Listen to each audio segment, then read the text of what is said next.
भाजपा पर बसपा हावी हो सकेगी? देखिए, बगैर भाजपा के सरकार मध्य प्रदेश में न भाजपा बना पाएगी न कांग्रेस बना पाएगी। वो बीडी शर्मा के दलाल वही गौशालाओं को चलाते। इस बार मुझे तो ये लगता है कि मध्य प्रदेश में मुख्यमंत्री हो सकता है भाजपा का ही बैठ जाए। कांग्रेस और भाजपा ये एक नागनाथ है और एक सांपनाथ है। ये लाडली बहनें हैं, लाडली बहनें भी तो कुछ वोटरों को प्रभावित करेंगी। लाडली बहनें भी जाग चुकी हैं, वो जानती हैं कि ये भाई हमारे झूठे भैया हैं।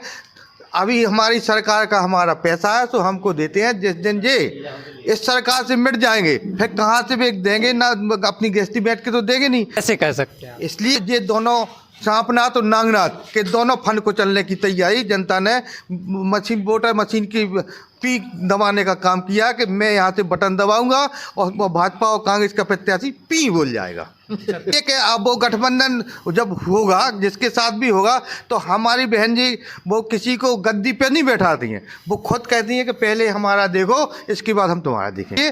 कि सिलेंडर महंगा कर दिया, लाइट महंगी हो गई और तेल डीजल पानी खाने को बीडी शर्मा के दलाल वही गौशालाओं को चलाते। नमस्कार, स्वागत है आपका सवाल और जवाब में। मैं हूँ रामकिशोर पटेल, हमारे साथ हैं कैमरामैन राजकुमार पटेल। मध्य प्रदेश के छतरपुर जिले की राजनगर विधानसभा बहुचर्चित मानी जाती है, जिसमें हम राजनगर विधानसभा के बड़े एवं वरिष्ठ बसपा नेताओं से मुलाकात कराने जा रहे हैं, जिनसे हम चर्चा करेंगे इस बार 2023 में राजनगर विधानसभा का क्या माहौल दिखेगा, जनता किसकी तरफ किसे कर रही बेहद पसंद। हमारे साथ हैं राजनगर विधानसभा के वरिष्ठ एवं पूर्व बसपा प्रत्याशी आदरणीय विनोद पटेल जी। उनसे हम कुछ चर्चाएं करते हैं और इस बार 2023 में क्या माहौल रहेगा बसपा का, या भाजपा या कांग्रेस को टक्कर दे पाएगी या फिर नहीं, उनसे चर्चा करते हैं। स्वागत है चाचा जी। धन्यवाद पटेल साहब। ये राजनगर विधानसभा में और छतरपुर जिले की 6 विधानसभा में बसपा पार्टी के समस्त प्रत्याशी फुल बहुमत से आज की डेट में विजय होने जा रहे हैं। और इसलिए आप बात रखें क्योंकि जो वोटर है बहुजन समाज पार्टी का, वो सामाजिक स्थिति को देखते हुए राजनगर विधानसभा में 1,80,000 वोटर SC ST OBC का है। जो SC ST OBC के मूवमेंट पर हम लोग चुनाव लड़ते हैं और लड़ते रहेंगे, लड़ते आए हैं। अच्छा, तो आप पिछली बार भी चुनाव लड़े थे, तो पिछली बार से आपको क्या लग रहा है कि इस बार वोटर कन्वेंट होगा, जनता इस बार और ज़्यादा पसंद करेगी? इस बार चुनाव लड़े थे हम तो बाहर से प्रत्याशी माने गए थे यहाँ, और 1 हफ्ते का 8 दिन का टाइम हमको चुनाव लड़ने के लिए मिला था, क्योंकि मैं छतरपुर विधानसभा से आता था। इस बार डॉक्टर घासीराम पटेल राजनगर विधानसभा के ही प्रत्याशी हैं और 50 साल से राजनीति में काम करते आ रहे हैं। वो तो भाजपा पार्टी ने उनका नहीं समझा कि ये किस लायक हैं और बाहरी प्रत्याशियों को बीजेपी ने यहाँ उतार दिया है। तो मैं आपसे वादा करता हूँ और समस्त विधानसभा के क्षेत्रवासियों से वोटर भाइयों से भी निवेदन करता हूं कि इस बार कम से कम 70,000 वोटों से डॉक्टर घासीराम पटेल को समर्थन मिल रहा है। जो आज आप जनसैलाब क्षेत्र में जाकर के देख सकते हैं कि डॉक्टर घासीराम के पटेल के पीछे 5,000 लोग डेली पीछे चलते हैं प्रचार करने के लिए। अब उसको अगर 5,000 की गिनती गिना करके लिया जाए तो आज की डेट में 70,000 वोट 75,000 वोट डॉक्टर घासीराम के खाते में पड़ने जा रहे हैं।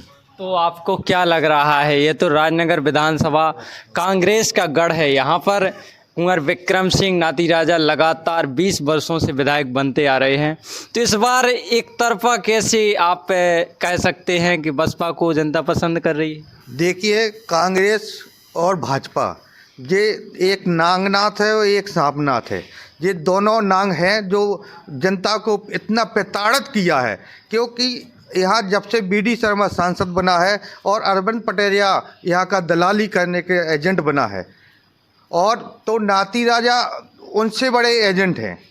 तो दोनों मिल करके सांपनाथ और नागनाथ मिल करके जनता को चूसने का काम कर रहे थे। इसलिए अब जनता जाग चुकी है क्योंकि मैंने भी SC ST OBC का, मैं OBC महासभा से प्रदेश महासचिव हूँ, मैंने भी OBC का संगठन यहाँ चलाया है और बड़े बड़े आंदोलन भी कराए हैं। जैसे इन दोनों का नियम था कि कौन आगे बढ़ता है उसको फर्जी केस लगवा दो। जैसे हम जैसे लोगों के ऊपर 76, मतलब हमारे लोगों के ऊपर 76D जैसे केस लगवाए गए, वो भी फर्जी, वो भी दोनों पार्टियों ने मिलकर, एक पार्टी नहीं, दोनों, कांग्रेस और भाजपा करने। इसलिए अब यहाँ की राजनगर विधानसभा की जनता जाग चुकी है कि अब ये दोनों सांपनाथ और नागनाथ के दोनों फंड को चलने की तैयारी जनता ने मशीन, वोटर मशीन की पी दबाने का काम किया कि मैं यहाँ से बटन दबाऊंगा और भाजपा और कांग्रेस का प्रत्याशी पी बोल जाएगा। तो इस बार आपको क्या लग रहा है कि कांग्रेस और भाजपा को बसपा, कांग्रेस और भाजपा पर बसपा हावी हो सकेगी? देखिए, बगैर भाजपा के सरकार मध्य प्रदेश में न भाजपा बना पाएगी न कांग्रेस बना पाएगी। मैं आपसे ये वादा करता हूं, क्योंकि हमारी पूरे मध्य प्रदेश में 25 विधानसभा सीट हम जीत के आ रहे हैं और ये हमारे ही भाजपा और कांग्रेस वाले जो हमारे समर्थक, मतलब हमारी शर्त रखेगा, तो इस बार मुझे तो ये लगता है कि मध्य प्रदेश में मुख्यमंत्री हो सकता है भाजपा का ही बैठ जाए। अच्छा, कैसे कह सकते हैं? इसलिए कि अब वो गठबंधन जब होगा, जिसके साथ भी होगा, तो हमारी बहन जी वो किसी को गद्दी पे नहीं बैठाती हैं, वो खुद कहती हैं कि पहले हमारा देखो, इसके बाद हम तुम्हारा देखेंगे। तो इस बार भाजपा की लाडली बहनें हैं, लाडली बहनें भी तो कुछ वोटरों को प्रभावित करेंगी। लाडली बहनें भी जाग चुकी हैं, वो जानती हैं कि ये भाई हमारे झूठे भैया हैं, अभी हमारी सरकार का हमारा पैसा है तो हमको देते हैं, जिस दिन ये इस सरकार से मिट जाएंगे फिर कहाँ से भी देंगे ना, अपनी गृहस्थी बैठ के तो देंगे नहीं, तो हमारा पैसा हमको दिया जाता है। वो लोग समझ गए किस लिए कि सिलेंडर महंगा कर दिया, लाइट महंगी हो गई और तेल उठ करके हम ही को दे रहे हैं। वो क्या कर रहे हैं भाई? कुछ नहीं कर रहे हैं। ये सब चुनावी रणनीति बनाई थी, लेकिन लाडली बहनन ने भी ठान ली कि अब पहले भांजी बताते, अब बहनें खान लगे, अब तुम्हारे पास कछु बचो नहीं है, तो अब फिर जब सरकारी न बचे तो कहाँ से तुम देहो पैसा, बताओ आप। आप बसपा का, जैसे बसपा की सरकार बनती है तो उसका क्या अभी आपने चुनावी मुद्दा रखा है? बसपा सरकार बनेगी, उसके बाद आप क्या करेंगे? किसानों के लिए, युवाओं के लिए जो पलायन करते हैं क्षेत्र से, उनके लिए आप क्या करेंगे? देखिए, सबसे बसपा हमारी सरकार बनती है तो माननीय बहन जी ने उत्तर प्रदेश में जो करके दिखाया है वो मध्य प्रदेश में उससे डबल करके होगा। आप देख लो, उत्तर प्रदेश को गुंडा राज से हटा दिया, यहाँ सामंतशाही राज चलता है, वहाँ भाजपा और कांग्रेस पार्टी दोनों पार्टी दल इतनी बड़ी सामंतशाही पार्टी है कि SC ST OBC को लोगों को तो समझती नहीं है। तो सबसे पहले शिक्षा के ऊपर जोर दिया जाएगा। शिक्षा जिस प्रकार से बच्चों की मेन शिक्षा होती है, इसी प्रकार से यहाँ वो स्कूल VIP स्कूल खोले जाएंगे कि जहाँ वहीं कलेक्टर का लड़का पढ़ेगा तो वहीं एक चपरासी का लड़का पढ़ेगा, वहीं एक मजदूर का लड़का पढ़ेगा, ऐसे स्कूल बनाए जाएंगे।